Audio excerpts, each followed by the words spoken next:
Welcome back to ATVN. The pro sports world is booming with news. Here are today's top stories.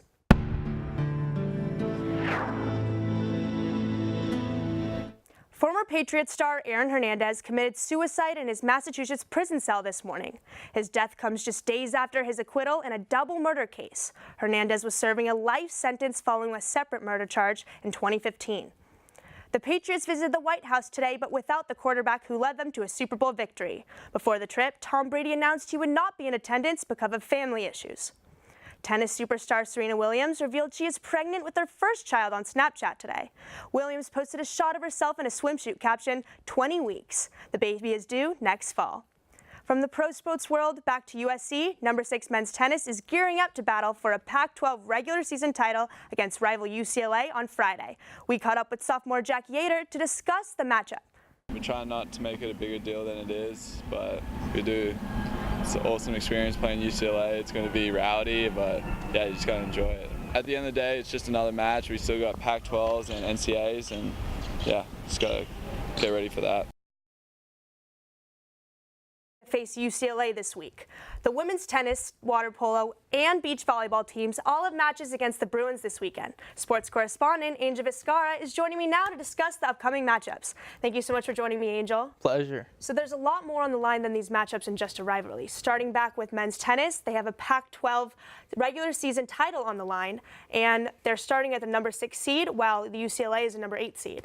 Yeah, you mentioned there's a lot on the line. It's all going to come down to this matchup between USC and UCLA for who comes away with that Pac-12 regular season title. This USC team has beat UCLA earlier in the year, but they also dropped the conference matchup to the Bruins, so they've split the series. This is going to be the rubber match this weekend in Westwood. And this team has really been impressive with the youth they have, the amount of success they've had. A guy like Brandon Holt, a freshman, he's the only top 25 ranked player in the nation on this team right now. So he's going to be carrying a big load for this team when they go into that really crucial matchup on Saturday. Yeah, the freshmen have really been leading the team this season, but the men's tennis team is not the only tennis team playing the Bruins this weekend. The women's tennis team is playing them as well on Saturday, but the women's tennis team has been struggling a little bit more, and they're ranked 32nd.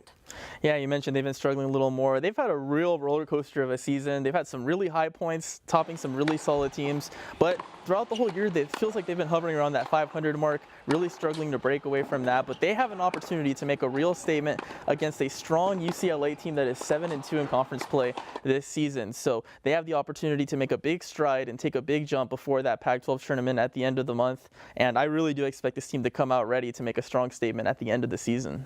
And I don't know about you, but the matchup that I'm looking most forward to is actually the women's water polo matchup. It's number 1 seed versus number 2 seed, the number 2 seed being USC, because we did lose to Stanford. So it's a matchup that will basically determine who's going to be at the top of the nation.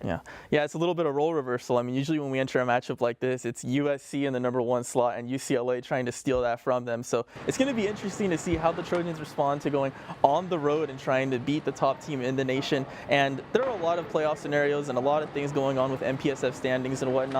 But one thing's for sure, whoever wins this matchup is going to lead the regular season as the top team in the nation, and that's something to say. And for USC, if they lose this matchup, it's kind of a scary situation. I mean, they can drop all the way back to 3rd in just their conference standings alone. So it'll be interesting to see how USC responds. Earlier in the year, they obviously played against each other. Back in February, they had that thriller of a 10-9 matchup against one another. So this women's water polo match, number 1 versus number 2, it doesn't get better than that.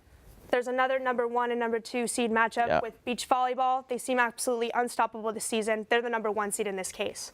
Yeah, we talked about it before the show. It's incredible the amount of matchups that we're going to have this weekend that are between number 1 and number 2 ranked teams. This matchup is an opportunity for beach volleyball to finish the perfect season, 30-0 season. They're going to have one big final test this Saturday when they go play UCLA.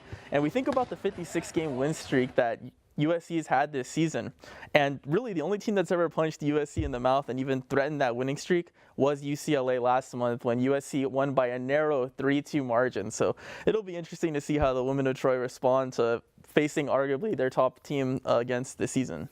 So I just have one question for you. Out of all these matchups coming up, which one do you think is most impactful for the future of the team? In my opinion, the women's water polo match is going to be the biggest. It's going to be the most instrumental. I mean, women's water polo was at the top of the water polo world for over a calendar year, and they got dethroned by Stanford. So it'll be interesting to see if they can respond and reclaim that top spot with a big match against UCLA. Thanks, Angel, for joining me. We'll see if these Trojan teams can come out on top this weekend. Spring football is over, but two Trojans poised to make an impact next season joined Sports Scene today and gave a fun insight about head coach Clay Helton. Being a football team, we play rap music. I mean, almost every day, before meetings, and you would never know that he really vibes to the music. He really dances to the music, with us. So that's something that I find, pretty funny in its own right. But at the same time, like, he's really adapting to his players and what his players like. And I think that's something that makes him such a great coach. Well, I wish I could see Helton get down to rap. Kaylee and Rachel, what about you guys?